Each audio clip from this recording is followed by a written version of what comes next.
Hello friends, welcome to Bailey classes. आई दोस्तों, CTET exam के लिए सीटेट का लास्ट टॉपिक हमने मैराथन में क्लास ले लिया है पूरा। अब कोई दिक्कत नहीं होगी दोस्तों। तो सीटेट ईवीएस की मैराथन क्लास हमने लास्ट सेशन लिया है और इसमें पूरी ईवीएस एनसीईआरटी की पूरी कवर कर देंगे। ठीक है दोस्तों, तो स्टार्ट करते हैं। हमने 5th क्लास से पार्ट 1 में लिया है, फिर 4th क्लास में हमने पार्ट 2 में लिया है और 3rd क्लास में हमने पार्ट 3 में लिया है। ठीक है दोस्तों, तो दोस्तों स्टार्ट करते हैं। तो दोस्तों सबसे पहले हम जानवरों के बारे में करते हैं। जानवरों में भी देखने, सुनने और महसूस करने की शक्ति होती है। ठीक है दोस्तों। अगला, चींटियाँ। चींटियाँ चलते समय जमीन पर कुछ ऐसा पदार्थ छोड़ती हैं जिसे सूंघकर पीछे आने वाली चींटियों को रास्ता मिल जाता है। ठीक है दोस्तों। अगला, मच्छर हमारे शरीर की गंध, खासकर पैरों के तलवे की गंध को सूंघकर हमें ढूंढ लेता है। मच्छर हमारे शरीर की गर्मी से भी हमें ढूंढ लेता है। ठीक है दोस्तों, ये तो नॉर्मल क्वेश्चन है। मच्छर के बारे में सभी को पता होगा, जना बताने की जरूरत ही नहीं ज़्यादा। ये एनसीईआरटी लेवल का है तो आप भी जानते हो सब।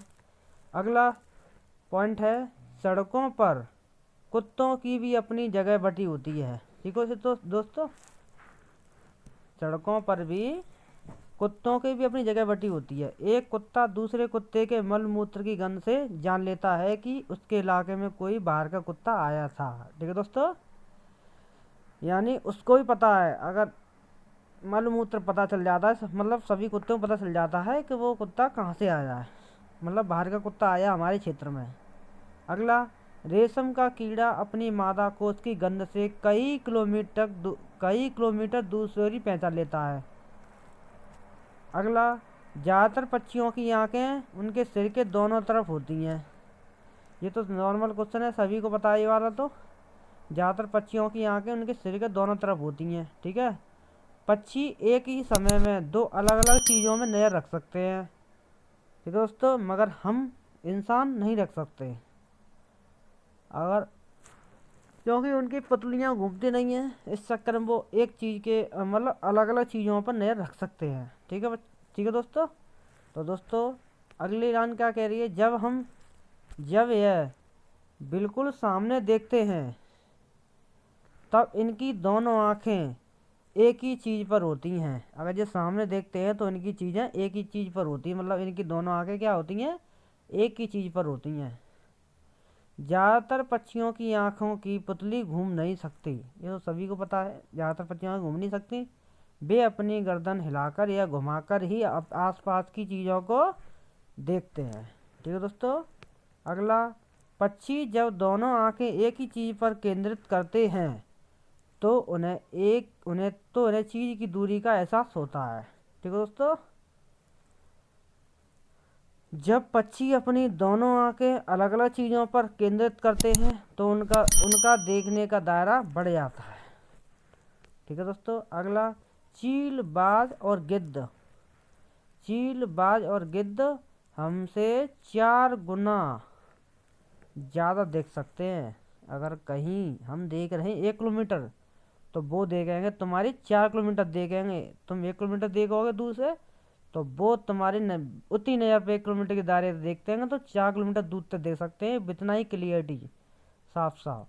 अगला, आम तौर पर माना जाता है कि दिन में जागने वाले जानवर कुछ रंग देख पाते हैं और रात में जागने वाले जानवर हर चीज़ को सफ़ेद और काली ही देख पाते हैं। ठीक है दोस्तों। अगला, सांप की बाहरी कान नहीं होते हैं, वह जमीन पर हुए कंपन को ही सुनता है। जब आप चलते हो जमीन स्तर पर तो आपके धरती हिलने की थोड़ा कंपन होता है, और वो कंपन जो सांप चल रहा है उसको पता चल जाता है कि कोई आ रहा है, तो अपने साइड चेंज कर देता है, वो कहीं घुसे आता है। ठीक है दोस्तों, तो वो कंपन सुनता है। आदमी कहीं चल रहा है, कोई इंसान आ रहा है तो वो कंपन सुन लेता है, इसलिए वो कहीं अलग हो जाता है। ठीक है दोस्तों। अगला, इसलिए वो सुन नहीं सकता मगर कंपन से ही पहचान लेता है कंपन कहाँ से आ रहा है, किधर से आ रहा है, आदमी कोई ना कोई आ रहा है मतलब। अगला, जंगल में ऊंचे पेड़ पर बैठा लंगूर पास आती किसी मुसीबत जैसे शेर या चीता को देखकर एक खास आवाज़ निकालता है जिससे उनके साथियों को तक संदेश पहुंच जाता है। इस काम के लिए पक्षी भी खास तरह की आवाज़ निकालते हैं। अगला, कुछ पक्षी अलग अलग खतरों के लिए अलग अलग तरह की आवाज़ निकालते हैं। मछलियाँ खतरों की चेतावनी के लिए एक दूसरे को बिजली की तरंगों से जानकारी पहुंचाती, बिजली की तरंगों से जब कभी खतरा होता है तो। अगला, कुछ जानवर तूफान या भूकंप आने से कुछ समय पहले ही अजीब हरकतें करने लगते हैं। जंगलों में रहने वाले लोग समझ जाते हैं कि कुछ अनहोनी होने वाली है। एक बार क्या हुआ था दोस्तों, सन 2004 की बात है ये वाली, मैं बता रहा हूँ। 2004 में दिसंबर के माह में सुनामी से कुछ समय पहले जानवरों के अजीब व्यवहार, उनके द्वारा दी गई चेतावनी से भरी आवाज़ों को अंडमान की एक खास आदिवासी जनजाति थी, वो समझ गई थी। उनके व्यवहारों को, जानवरी व्यवहारों को समझ गई और उन्होंने उस इलाके को खाली कर दिया। ठीक है दोस्तों, खाली कर दिया। तो इस प्रकार वो आई सुनामी और वहाँ से गुजर कर निकल गई। वो सुनामी आई थी, उस सुनामी से वो बच गए थे सब के सब, एक भी कोई भी नुकसान नहीं हुआ था दोस्तों। तो ये सब निकल गए थे, वहाँ से खाली कर दिया था, इसलिए उस जानवरों की वजह से ये लोग बचे थे। ये हकीकत की बात है दोस्तों, NCERT में दिया है, कक्षा 5 किताब में देखना पढ़ना। अगला, डॉल्फिन भी अलग अलग तरह की आवाज़ें निकालती हैं और एक दूसरे से बात भी करती है। वैज्ञानिकों का मानना है कि कई जानवरों की अपनी पूरी भाषा है, मगर हम समझ नहीं पाते। बहुत से जानवर किसी खास मौसम में लंबी गहरी नींद में चले जाते हैं। जैसे छिपकली। ठीक है दोस्तों, छिपकली क्या होती है, ठंडे मौसम में चली जाती, गायब हो जाती है। गर्मियों में देखना आप, मस्त रहती है और इधर उधर डोलती रहती है, कीड़े मकोड़े खाती रहती है। बारिश के मौसम में देखना, लव लाइट जाती है, घर पे प्रैक्टिकल करना। अगला, स्लॉथ के बारे में तो सभी को पता होगा, इम्पोर्टेंट है स्लॉथ भालू जैसा दिखते हैं पर ये भालू नहीं होते, ये ध्यान रखना। भालू जैसे दिखते हैं पर भालू नहीं होते। ये क्या करते हैं, स्लॉथ दिन में करीब 17 घंटे पेड़ों से उल्टे लटक कर मस्ती से सोते हैं, ये ध्यान रखना, बहुत मस्ती से। देखने में आपको मज़ा आएगा, आप देखेंगे लाइव, तब वीडियो देखना, यूट्यूब पर डली होंगी इस पर स्लॉथ की वीडियो। अगला, स्लॉथ सप्ताह में एक बार शौच के लिए उतरता है, बस ये ध्यान रखना। पत्ते खाता रहता है पेड़ के, साफ कर देता है और हफ्ते में यानी 7 दिन में एक बार पेड़ से नीचे उतरता है। किसके लिए, शौच के लिए। बस वो पेड़ पे मस्ती से पत्ते खाता रहता है, जब तक खत्म नहीं होता तो उतरता नहीं है। अपने जीवन में 8 पेड़ बदलता है वो। अगला है, स्लॉथ जिस पेड़ पर रहते हैं उसी के पत्ते खाकर अपना पेट भरते हैं और 40 वर्ष के अपने जीवन में यह केवल 8 पेड़ों पर घूमने की तकलीफ उठाते हैं, बहुत ही आलसी होते हैं। अगला, बाघ अंधेरे में हमसे 6 गुना बेहतर देख सकता है। दोस्तों, हम 1 किलोमीटर में स्पष्ट देख रहे हैं, तो ये 6 किलोमीटर तक बेहतर, यानी 6 गुना देख सकते हैं, यानी 6 किलोमीटर तक देख सकता है हमसे। 1 किलोमीटर हम देख रहे हैं तो ये हमसे 6 किलोमीटर देखेगा, हमसे दूर। इतनी नज़र तेज होती है इसकी बाघ। और कहाँ, अंधेरे में दोस्तों, अंधेरे में। बाघ की अंधेरे की बात कर रहे हैं हम। अगला, बाघ की मूंछें हवा में हुए कंपन को भांप लेती हैं, जिससे उसे शिकार की सही स्थिति का पता चल जाता है और अंधेरे में रास्ता ढूंढने में बाघ को मदद कर मिलती है। ठीक है दोस्तों। अगला, बाघ मौके के अनुसार अपनी आवाज़ बदलता रहता है। बाघ का गर्जना की आवाज़ 3 किलोमीटर दूर से भी सुनी जा सकती है। अगर बाघ कहीं गुर्रा रहा है तो आपको 3 किलोमीटर तक आप उस आवाज़ को स्पष्ट रूप से सुन सकते हो कि कौन गुर्रा रहा है। अगला, बाघ हवा की वजह से पत्तों के हिलने और शिकार की वजह से झाड़ियों के हिलने से हुई आवाज़ में अंतर को पहचान सकता है। ठीक है दोस्तों। अगला, बाघ के बाघ के दोनों कान बाहर की आवाज़ों को अच्छे से सुनने के लिए अलग अलग दिशाओं में बहुत ज़्यादा घूम सकते हैं। Jim Corbett national park Uttarakhand में, ये तो नॉर्मल को सभी को पता है। अगला घाना पक्षी विहार, ये घना लिखा है, कोई दिक्कत नहीं, घाना पक्षी विहार है। घाना पक्षी विहार राजस्थान के कहाँ पर है? भरतपुर जिले में है, राजस्थान के भरतपुर जिले में। ठीक है दोस्तों। सपेरों को कालबेलिया यानी कालबेलिया भी कहते हैं, यानी जनजाति होती है, सपेरों की जनजाति है कालबेलिया। अगला नाव गुम्फन ऐसी डिजाइन रंगोली, कढ़ाई और दीवारों को सजाने के लिए सौराष्ट्र, गुजरात और दक्षिण भारत में प्रयोग किए जाते हैं। कालबेलिया नाच में सांप जैसी मुद्राएं होती हैं। अगला तुम्बा, खंजरी, बीन आदि सूखी लौकी से बनाए जाते हैं। ये तो सभी को पता होगा, तुम्बा, खंजरी, बीन होते हैं ना, वो सब सूखी लौकी से तो बनाते हैं। हमारे देश में पाए जाने वाले सांपों में केवल 4 तरह की सांप जहरीले सांप होते हैं। कौन कौन से? उनके नाम है नाग, कुरैत, दुबैया और अफैया। ठीक है दोस्तों।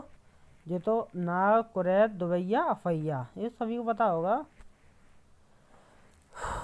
जब सांप किसी को काटते हैं तो उनके 2 खोखले जहर वाले दांत से दूसरे व्यक्ति या जानवर के शरीर में चला जाता है।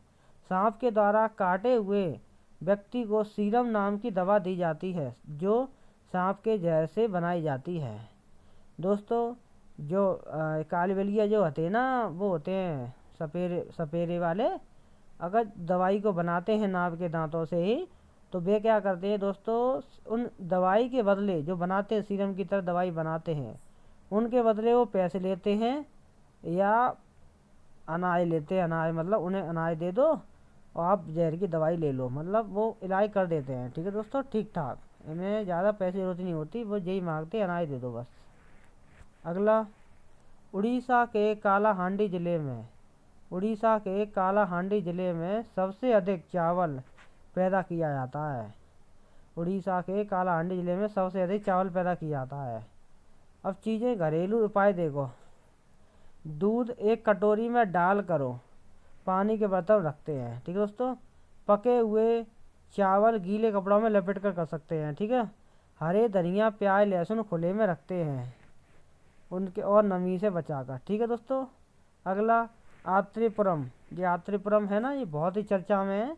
और ये कहाँ पर है? आत्रेपुरम आपका जिला आंध्र प्रदेश में है। कहाँ पर है जिला? ये आंध्र प्रदेश के जिले में है। ठीक है दोस्तों, आंध्र प्रदेश में है और जिला आत्रेपुरम जिला ये आंध्र प्रदेश में है। ठीक है दोस्तों। पूछे ये कौन से जिले में है? तमिलनाडु, आंध्र प्रदेश, केरला और कर्नाटका। तो ऑप्शन में आप क्या लगाओगे? आंध्र प्रदेश। अगला भारत के विभिन्न प्रांतों में आम पापड़ को अलग अलग नाम से पहचाना और पुकारा जा रहा है। हिंदी में आमा बट, बंगाली में आम सोट्टो, असम में आमटा और तेलुगु में मामिड़ी तंद्रा और मराठी में अम्बा बड़ी कहते हैं। ठीक है दोस्तों। अगला स्वाद और पाचन के बारे में। हमारे पेट का तापमान कितना होता है? 30 डिग्री सेंटीग्रेड यानी 30 डिग्री सेल्सियस होता है। हमारे पेट में पाए जाने वाला रस अम्लीय होता है। कैसा होता है? अम्लीय। भारत में सबसे ज़्यादा चावल का उत्पादन कहाँ पर होता है? उड़ीसा के कालाहांडी जिले में होता है। तब भी लोग वहाँ के गरीब हैं, हमें पहले से ही पता होगा सबको। तो उड़ीसा में इतने अधिक चावल उत्पादन के बावजूद भी वहाँ के लोग क्या होते हैं? लोग गरीब हैं। अब बताओ, अर्थव्यवस्था कहाँ से सुधरती है? गवर्नमेंट के द्वारा। मतलब उसको गवर्नमेंट को ध्यान देना चाहिए, उड़ीसा की गवर्नमेंट को। अगला मुस्लिम कपड़े को छानने में यूज करते हैं। अगला कांच के जार या बोतल में अचार रखने से पहले अच्छी तरह से सुखाया जाता है, उसमें कम नमी नहीं दे। अगर नमी रहेगी तो अचार सड़ जाएगा, फफूंद आ जाएगा। ठीक है दोस्तों। ताकि सुखाया जाता है ओना करके, मतलब रखा जाता है धूप में, ताकि उसमें कोई नमी न रह जाए, वरना अचार खराब हो जाएगा। अभी बताया था मैंने। पिचर प्लांट को नेपथीन भी कहते हैं। क्या कहते हैं? पिचर प्लांट को नेपथीन कहते हैं। पिचर प्लांट एक विशेष प्रकार की गंध को छोड़कर कीड़ों को आकर्षित करता है और फिर उनका शिकार कर लेता है। मतलब कौन सा? नेपथीन पौधा। एक ढक्कन के आकार का ऐसा होता है, उसमें एक खुशबू आती है और जैसे कीड़े उसके पास पहुंचते हैं वो उस कीड़ों को फंसा लेता है, तो कीड़े कहीं बाहर निकल ही नहीं पाते। वेलक्रो सैंडल में खुरदरा सा हिस्सा होता है जिसको पहनने के बाद चिपकाया जाता है और इसका आविष्कार जॉर्ज दे मेस्ट्रल ने 1948 में किया था, 1948 में किया था। उनको यह विचार कांटो वाले बीज से आया था। किस वाले से? कांटो वाले बीज से आया था। अगला, पौधे घूम नहीं सकते, एक बार वे एक ही जगह पर रहते हैं परंतु उनके बीज लंबी यात्रा करते हैं। ठीक है दोस्तों, पानी के द्वारा मतलब पानी से उधर उधर चले जाते हैं तो कहीं वो फैल जाते हैं अपने, मतलब उनकी लंबी यात्रा किसकी है? बीज की। पौधे के बीज कपड़ों में चिपककर और पानी में बहकर भी यात्रा करते हैं, ये ध्यान रखना। मगर पेड़ नहीं करता, ये तो ध्यान रखना, ये सही बात है पहले वाली। अगला, सोयाबीन की फली पकने पर फूट जाती है और उनसे सोयाबीन के बीज निकल आते हैं। हरी मिर्च, टमाटर और आलू ये कहाँ से आए थे? दक्षिण अमेरिका से। हरी मिर्च, टमाटर और आलू ये तीन चीज़ कहाँ से आए थे? दक्षिण अमेरिका में। पत्ता गोभी और मटर ये कहाँ से आए थे? यूरोप से। पत्ता गोभी और आपका ये मटर कहाँ से आया था? यूरोप से। और सोयाबीन तो सभी को पता होगा, चाइना से आया था। अगला, ये कॉफ़ी बीन्स और भिंडी कहाँ से आई थी? अफ्रीका से। कॉफ़ी बीन्स और भिंडी कहाँ से आई थी आपकी? ये आई थी आपकी अफ्रीका से। ठीक है दोस्तों। अगला, गड़ीसर झील राजस्थान के जैसलमेर में है। गड़ीसर झील आती है राजस्थान के जैसलमेर में। अगला, यहाँ उस घाट पर एक स्कूल हुआ करता था। कहाँ पर? जैसलमेर में ही। एक झील था नहीं है। तो अगला, जैसलमेर में 9 झील थी, 9 झीलें थीं। कितनी झीलें थी जैसलमेर में? 9 झीलें थीं, जो एक बड़ी झील से पानी बरसने पर भरी जाती थी, मतलब पानी बरसने में भरी जाती थी मतलब। ठीक है दोस्तों। अगला, जैसलमेर में बहुत कम बारिश होती है, साल में 1 या 2 बार, और कभी कभी तो साल में 1 बार भी बारिश नहीं होती है। अगला, राजस्थान में वैसे पानी की बहुत कमी है, ध्यान रखना। अब जैसलमेर में जब झीलें पानी से भर जाती थी तो लोग उत्सव मनाते थे और उनकी पूजा करते थे, जैसे उत्तराखंड में नई दुल्हन की पूजा होती है। अच्छा, वो तो सभी जिलों में होती है, उत्तराखंड का स्पेशल है दोस्तों, ऐसा कुछ नहीं है। अब ये NCERT कह रही है तो पढ़ना पड़ेगा। कुएं और झीलों के सूखने का कारण क्या है? अब बताइए आप, कुएं और झील क्यों सूख जाती हैं? इसके कारण ये हैं, पानी को मोटर से निकाला जा रहा है। पानी को क्या कह रहा है? मोटर से निकाला जा रहा है, जिससे ज़मीन का पानी कम होता जा रहा है। अगला, अब झीलें भी कम हो रही हैं, जहाँ पहले वर्षा का पानी इकट्ठा हो जाता था। अगला, पेड़ों के चारों तरफ और पार्कों में मिट्टी को सीमेंट से ढक दिया जा रहा है, जिससे वर्षा का पानी ज़मीन पे नहीं पहुँच पाता है। देखो दोस्तों, ध्यान रखना, देखो कितने अच्छे पॉइंट मिल रहे हैं NCERT से। अगला, 1986 में जोधपुर और उसके आसपास बारिश ही नहीं हुई। फिर लोगों को ध्यान आया कि वहाँ एक पुराना कुआं या बावली है। अगला, लोगों ने पैसा इकट्ठा किया और लगभग 200 ट्रक कूड़ा निकाला गया और लोगों को वहाँ पानी मिला। अगला, प्यासे जोधपुर को बावली से पानी मिला। बावली कोई जगह है, मान लो कुछ सालों बाद वहाँ अच्छी बारिश हुई और बावली को लोग भूल गए। ये होता है, जहाँ से चीज़ मिलती है लोग क्या करते हैं, पहले से जरूरत पड़ती तो वहाँ चले जाते हैं, और जैसे ही अपने जरूरत पड़ जाती तो वो क्या करते हैं, उस चीज़ को भूल जाते हैं। यही होता है। अगला, अलवरी ने तो सबको पता होगा, हजारों साल पहले उज्बेकिस्तान से भारत आया था। और अलवरी ने क्या किया था भारत में, देखो, अलवरी ने भारत में आकर सभी चीज़ों को ध्यान से समझा और जाना कि यहाँ के लोग तालाब बनाने की कला जानते हैं और वह बड़े बड़े पत्थर और लोहे के चबूतरे झीलों के किनारे पर बनाते हैं। अगला, अलवरी ने सारी बात को विस्तृत रूप से लिखा। यह सारी बातें 1973 में मिली एक स्टाम्प पर लिखी थी, जो अलवरी के जन्म के 1000 साल बाद मिला था।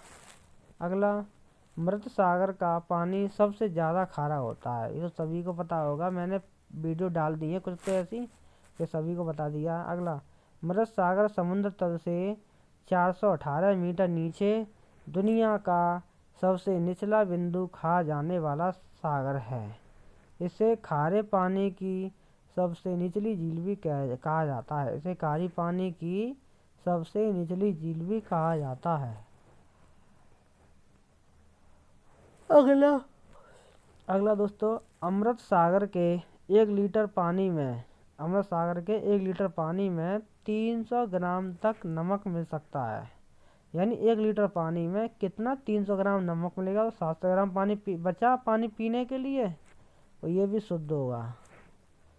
मृत सागर के पानी का घनत्व ज़्यादा होने के कारण लोग उसमें डूबते नहीं हैं। अगर दोस्तों ये देखो, जहाँ घनत्व ज़्यादा होगा वहाँ आप डूब नहीं सकते, चाहे कोई वस्तु डाल देना, और जहाँ घनत्व है ही नहीं है, मतलब कम है, तो वहाँ आप डूब जाओगे, आपको कोई बचा नहीं सकता। ठीक है दोस्तों। अगला, और उसकी सतह पर तैरते रहते हैं। आप उल्टे मतलब तैर सकते, मैंने बता दिया है, उल्टे तैरोगे तो कोई डूब नहीं सकते। अगला, 1930 में दांडी मार्च का आयोजन किया गया। 1930 में दांडी मार्च का आयोजन किया गया।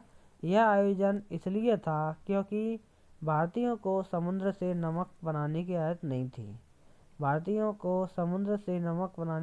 नहीं थी। दांडी यात्रा अहमदाबाद से गुजरात के समुद्रों के किनारे तक चली। अगला, मलेरिया में बुखार कपकपी और ठंड के साथ आता है। अगला, मलेरिया की दवाई सिनकोना पेड़ की छाल से बनाई जाती है। अगला, लोहा या आयरन हमें गुड़, आंवला और बहुत सारी हरे पत्तेदार सब्जियां वाली खानी चाहिए, जिससे हमारे लोहा आयरन ऑक्साइड की कमी नहीं हो शरीर में, आयरन की। अगला, मक्खियों से कई तरह की बीमारियां होती है।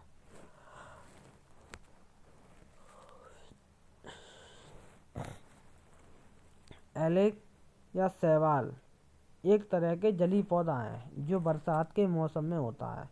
रोनाल्ड है ये दोस्तों, कोई बात नहीं, रोनाल्ड रोस ने सबसे पहले बताया कि मलेरिया मच्छरों से फैलता है।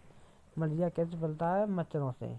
मलेरिया एक कोशिका वाले पैरासाइट्स परजीवी से होता है, जिसे प्लाज्मोडियम कहते हैं। मलेरिया के परजीवी का वाहक मादा एनोफिलिस मच्छर है, जिसके पंख गहरे और धब्बेदार होते हैं। तो दोस्तों आज का पार्ट 1 यहीं से समाप्त करते हैं। नेक्स्ट वीडियो पार्ट 2 में हम दे रहे हैं। ठीक दोस्तों, तो दोस्तों बहुत बहुत धन्यवाद, और हमारे चैनल में आप नए हैं, चैनल को लाइक शेयर सब्सक्राइब जरूर करें। बहुत बहुत धन्यवाद।